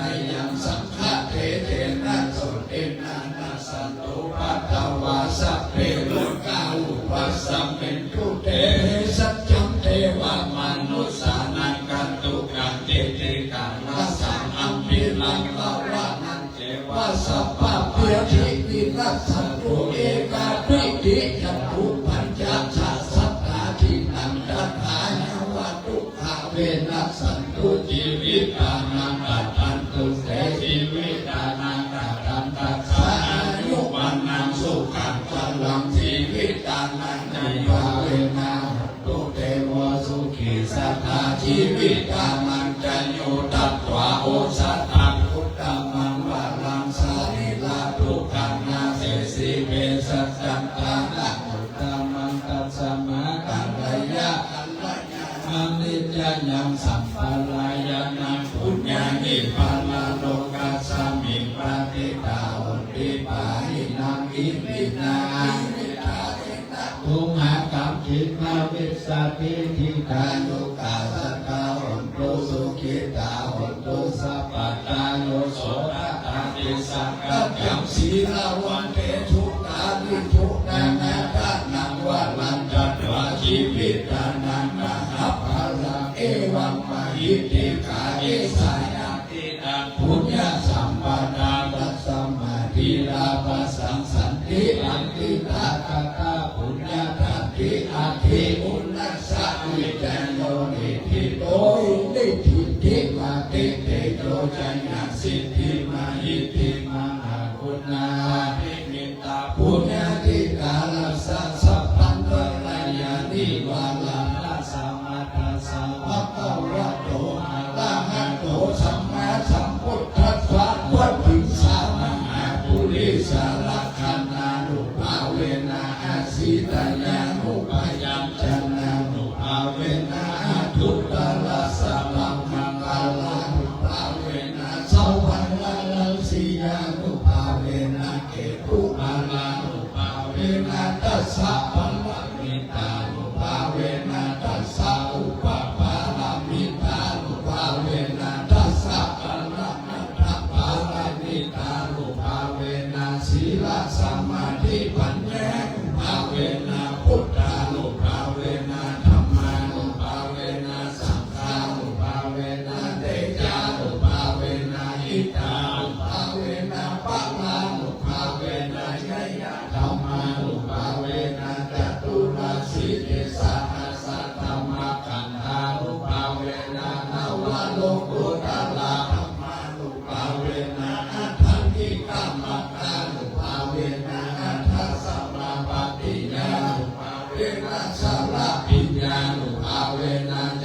ตุสัจจายานานุภาเวนะตัสสะปะลายานานุภาเวนะสัพพัญญุตายานานุภาเวนะเมตตากรุณามุทิตาอุเบกขานุภาเวนะสัพพะปาลิตานุภาเวนะรัตนัตตยาสารนานุภาเวนะตุยังสัพพะโลกาโสภุปัตตวะทุกขโตมนัสสุปายาสารินัสสันตุสัพพะอันตรายาปิรินัสสันตุสัพพะสังคัปปะตุยังสัมมิจันตุทิกายุนาตุยังโหตุสัทธวัตตาสัมมังคิโกโหตุสัพพะตากัสสะปะเปราวนาภูมิกังคาสมุทธาอาลักขตาเทวตาสตาตุเถอนุรักขาตุสัพพะตาจันเดตุขะพยาปตาเนปยาโสกปตาจันนิโสกาหนตุสัมเปปิปาเรโนเอตาวันตายาเวสัมปะทังปุญญาสัมปะทังสัพเพเทวานุโมตันตุสัพพะสัมปติสิทธิยาทานันทาตันตุสัทธายาสีลังลักขันตุสัพพะทาภาวนาทิลักขาโหตุกัจจันตุเตวตารักขันสัพเพพุทธาปัลลปัตตาปัจเจกานัญจายาปาลังนาลังหันตานัญจเตเทนาลังหันปัญญาติสัพพะสันนังอุปาโตสัมมาวันเตนะทุกขาสังคัสสะสามัคคีสามาคานันตโพสุโภคันติโยเสโทชันเอตัสสามิเยโคตาปฏิชายิโนวิจจารานะสัมปันโนโสเสโตเทวามนุเสเทวาตปฏิอาทิโยลติมาปฏิจันติมาสันตโตอติโยลปฏิจายิรามาติพรหมโนอัตสัพพะมโหลนะพุทโธปฏิ วิเทตัสสะพัตตายัคขะปูตานังปะปักกังหาดิวานานาปาริตัสสะนุภาเวนะอัมปะเตสังอุปัตตเวนะพัตตายัคขะปูตานังปะปักกังหาดิวานานาปาริตัสสะนุภาเวนะอัมปะเตสังอุปัตตเวนะพัตตายัคขะปูตานังปะปักกังหาดิวานานาปาริตัสสะนุภาเวนะอัมปะเตสังอุปัตตเวอโลกยพลามาราภัสสันตุติพลามังคานังหิอาสะพลามาญาติอิปานังพลามังทุกขัง สาธุเมตตาบารมีของครูบามหาเถระสังฆเจ้าทั้งหลายได้เมตตาจำเริญพระพุทธมนต์เปิ้งกับบรรยากาศโยกวัดโยกวาที่แท้เป็นมังคละอันยิ่งใหญ่ไพศาลจะมีนิมนต์ท่านพระครูบ่อพิษนะครับที่เจ้ารวมใหม่เข้าขอลาขอพรวัดมือคือขวัญจากพระมหาเถระราชาคณะทั้ง5รูปวันนั้นจะกล่าวคำสุมาบุตรย่อและกล่าวคำถวาย รับบรรยากาศมันไม่เตียนหมดแล้วนะ นะมาเมตตาเน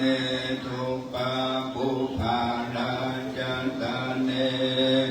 จตุปัจจัยตายวันตุตาเนสัพพลิวาลตาเนกายตวาเลวจีตวาเลมโนตวาเล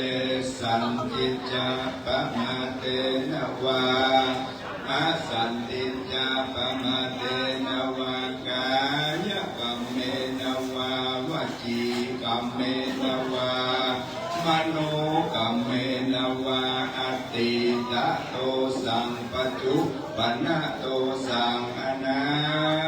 คตะโตสังสัพพังโตสังขมันตุโนต่อไปว่านะโมพร้อมกัน3จบและโปรดได้ว่าตามนะโมตัสสะภะคะวะโตอะระหะโตสัมมาสัมพุทธัสสะนะโมตัสสะภะคะวะโตอะระหะโตสัมมาสัมพุทธัสสะนะโมตัสสะภะคะวะโตอะระหะโตสัมมาสัมพุทธัสสะอิมานิมยังพันเตภัตตานิสัพปริวารานิภิกขุสังฆัสสะโอโนชยามะสาธุโนพันเตภิกขุสังโฆอิมานิภัตตานิสัพปริวารานิปฏิคันหาตุอัมหากันเจวะมาตาปิตุอาทีนันจาปิยชนานังทีฆะรตังวิตายะสุขายะข้าแต่พระสงฆ์ผู้เจริญข้าพระเจ้าทั้งหลายขอน้อมถวายซึ่งภัตตาหารกับทั้งบริวารทั้งหลายเหล่านี้แด่พระภิกษุสงฆ์ขอพระภิกษุสงฆ์จงรับซึ่งภัตตาหารกับทั้งบริวารทั้งหลายเหล่านี้ของข้าพเจ้าทั้งหลายเพื่อประโยชน์เพื่อความสุขเพื่อความเจริญแก่ข้าพเจ้าทั้งหลายด้วยแก่ปิยชนทั้งหลายมีมารดาบิดาเป็นต้นด้วย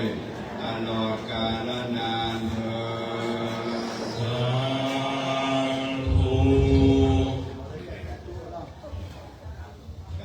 จะต้องกับชับเวลา11 โมงบ่าย 4 นาทีจากนี้จะเข้านอบน้อมปัจจัยทายธรรมบูชาพระสงฆ์องค์เจ้าตามแบบเบาโบราณล้านนาก่อนจะถวายถึงพระสงฆ์องค์เจ้า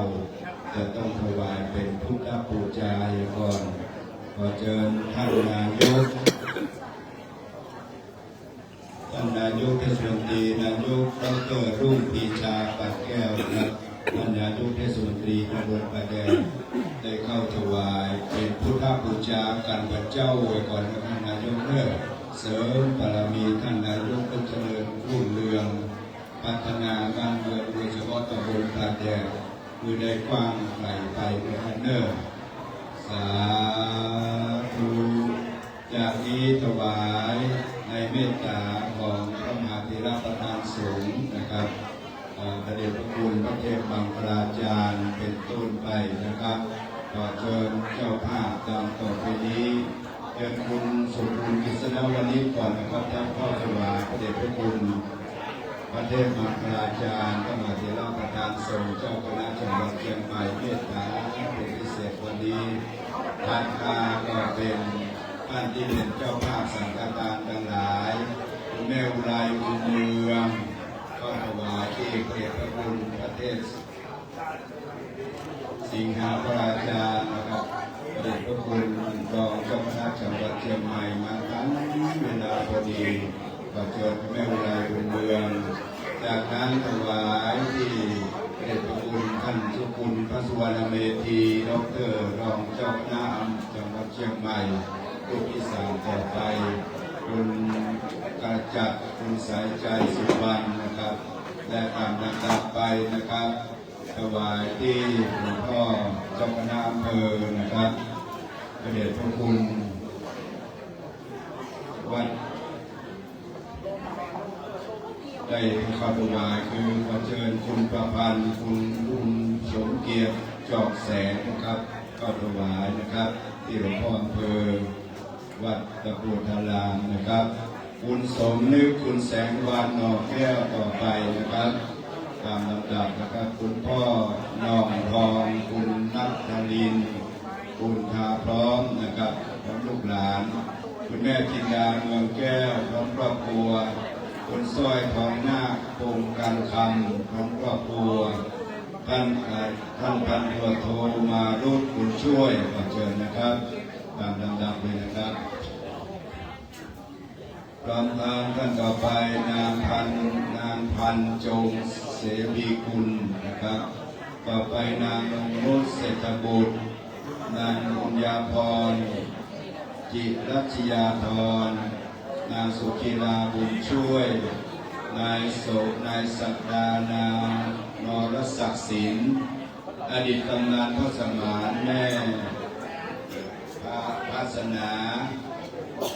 สารพะนะครับตัวหนังสือเขียนนางยากรอดสุมาเนอคุณพ่อคำปันแม่จันดีเสาแก้วคณะเทวธรรมโพธิสัตว์พระแม่กวนอิมขอเชิญนายสง่านางรุ่งนภาเอื้อตระกูลขอเชิญคุณแม่เพ็ญศรีนาวิพร้อมลูกหลานหลายสามนวดประมาณ2-3ขอเชิญนายสารศักดิ์นางกนกพร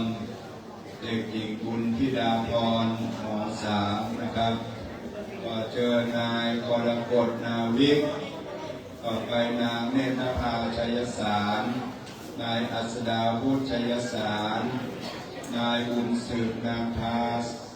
สาจินดาสาลินจาขอสุนัครับนายคัญญานางรณภาสาลินจานางอารีนะครับอันนี้หมายถึงท่านผอ.สำนักพุทธไหมาท่านนะครับเป็นอย่างครับแม่วัชรีการจนะจันทร์และนายนิกรเขียวตากับเข้าถวายเนอร์พบกับพวกอย่างไรช่วยพอวันนี้เจ้าสถามีหลายนะครับพระเจ้าพระสูงนิมนต์ไว้วันนี้เป็นวันดีมีศาสนกิจหลายที่พระเจ้าประสงค์เทระติดงานได้มาพร้อมกันได้มาหลายนะครับเนอตามหน้าบุญเนอประเคนแล้วกลับนั่งที่รับรองเนอแล้วก็สงบนะครับบุญเราได้แล้วกุศลจะได้จากสัมโมทยกถาในเมตตาธรรมของพระเดชพระคุณพระเทพมังคลาจารย์พระเดชพระคุณเจ้าคณะจังหวัดเชียงใหม่จะได้เมตตากล่าวธรรมกถาเป็นสัมโมทยกถาเป็นมังคละกับญาติโยมศรัทธาทุกผู้ทุกคนมานั่งพร้อมกันเนอะกับ เขียนยังปีที่การสนุนวันนี้หลวงพ่อได้เมตตาเป็นพิเศษกับวัดเทพนิมิตนะครับ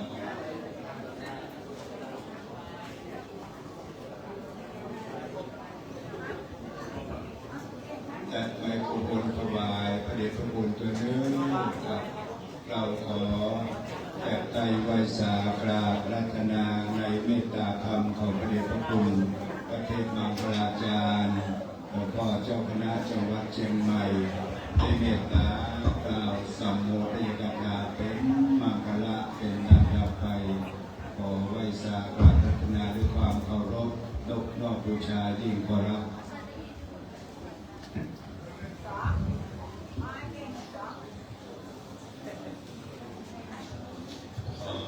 โอกาสในการได้รับซึ่งมีพ่อรองเจ้าคณะจังหวัดหลายคนมีวัดพระสิงห์มีวัดพระธาตุสีทองทองคือคุณเจ้าคณะอำเภอพระวิบูลย์มุนีโมทนาสาธุเจ้าวาดสถานาบุญนายกทุกคนเอามาหันวัดวันนี้ก็หันโง่เฮงทุกคนไปได้โง่เฮงนี่สำคัญโง่เฮงที่อ่านที่สนุนแน่นและอะไรวัดทะเลดีพูดกันเมื่อกี้ว่าสองไร่เนี่ยเป็นวัดได้ก็มีปีมือเนี่ยกับผมมือเนี่ยท่านทั้งหลายมีหลายส่วนที่จะเป็นวัดถูกต้องตามวัดธรรมวินัยกับกฎหมายท่านทั้งหลายเป็นเจ้าวาดองค์แรกของวัดเทพนิมิตรคือคนนี้เทพมานิมิตรด้วย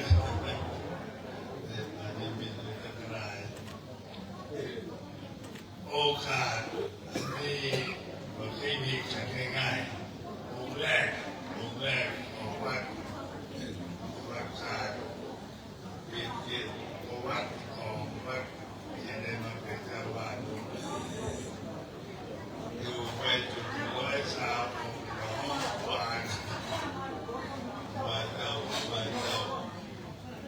การเป็นเจ้าวาดนั้นของพี่ยังมากมายหลายตัวเป็นที่ฮักคือที่สำคัญเนี่ยเป็นที่ฮักผู้เป็นผู้ม่วนจาบานขึ้นมาก่อนน้องขึ้นมาบอกหลวงพ่อเจ๋งหยอดครับโอ้มายืนตรงหน้าเลยมาเดี๋ยวไปมาสมบูรณ์เลยอาสามาช่วยมวลชาวบ้านนั้นในเรื่องนี้สำคัญการอ่อนน้อมพระครูบาอาจารย์ที่พระครูไว้อย่างนั้นจะที่ก็คุณต้องดูกันดีไว้ก็พอดีกันถ้าเริ่มเติมเงินนี้พาหรือไว้ก็หรือกราบก็ได้เป็นว่าเป็นที่เป็นน้อยที่เป็นน้อยก็อ่อนน้อมวาจาอ่อนบานน้อมทำหน้าที่แทนหลวงพ่อนี่ไปก่อนจะมากราบพ่อ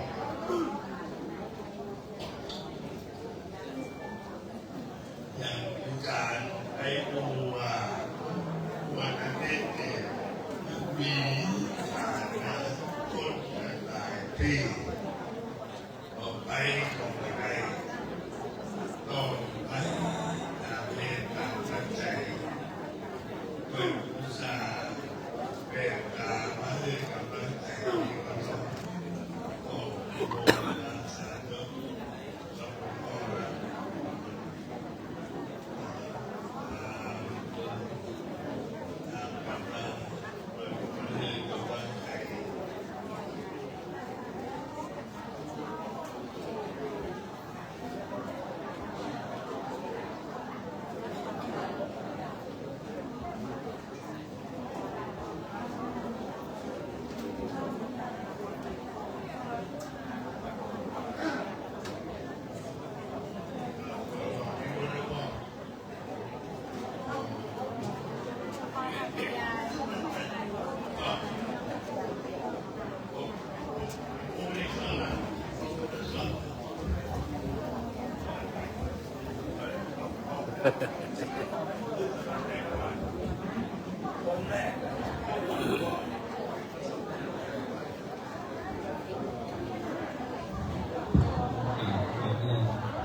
ในเมตตาธรรมของพระเดชพระคุณพระเดชปริยัติ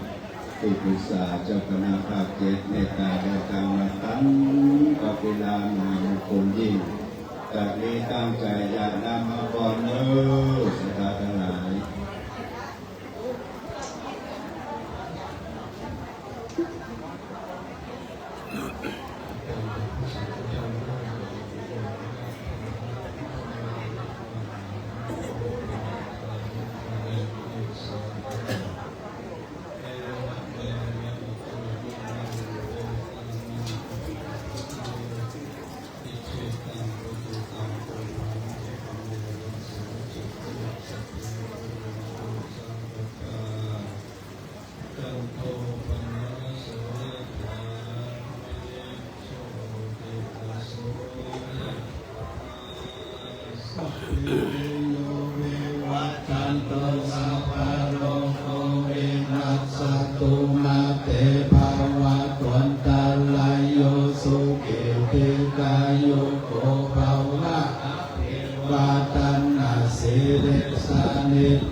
สุขวัน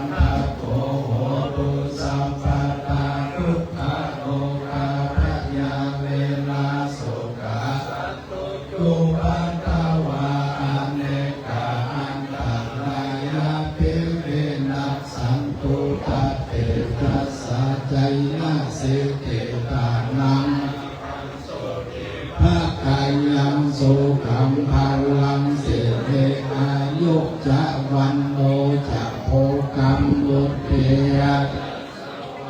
ปัตตาวะสาจาอายุจักจีวะสิทธิภาวันตุเตภวะตุสัพพะมังคลังลักขันตุสัพพะเทวตาพุทธานุภาเวนะสัทธาสุติภาวันตุเตภวะตุสัพพะมังคลังลักขันตุสัพพะเทวตาปะธรรมานุภาเวนะสัทธาสุติภาวันตุเตภวะตุสัพกาลังลังขันตุสัพพะเทวตาสัพพะสังฆานุภาเวนะสัทธาสุติภาวันตุเตตุวันตามิพันเตสัพพังอาปาราตังกามะเวพันเตมยากาตังปุญญังสามินาอนุโมทิตาปังสามินาตาตังปุญญังไมหังตาตาปังสาธุสาธุอนุโมทามิ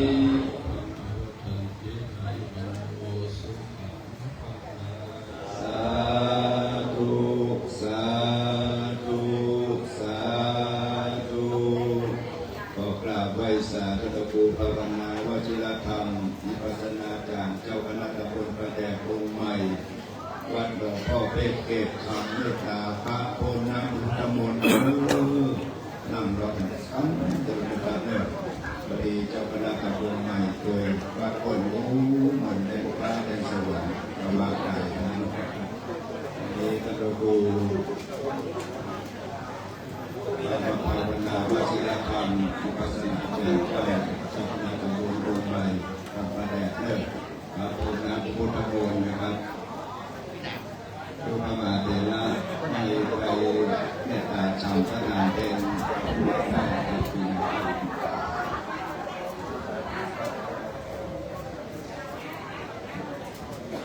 กับเวลา 11 โมงกับ24:23 นาทีนะครับพยายามประคับประคองเวลาจะเป็นบุญเป็นกุศลวันนี้ในพระราชาคณะ6 รูปเนี่ยเป็นบุญใหญ่นะครับ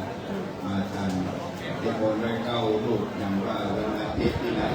ก็มีงานบุญนะครับ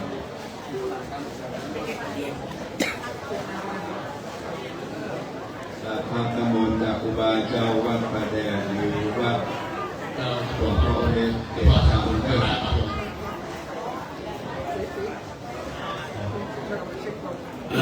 ลูกท่านเรียนจะต้องมาอย่างยกมาหรือยัง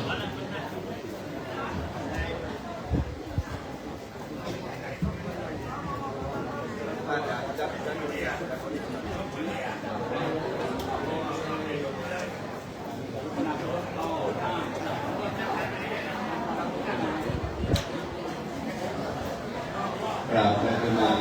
ไปที่ศาลาครับตอนด้านนอกนี่ก็ฟังดู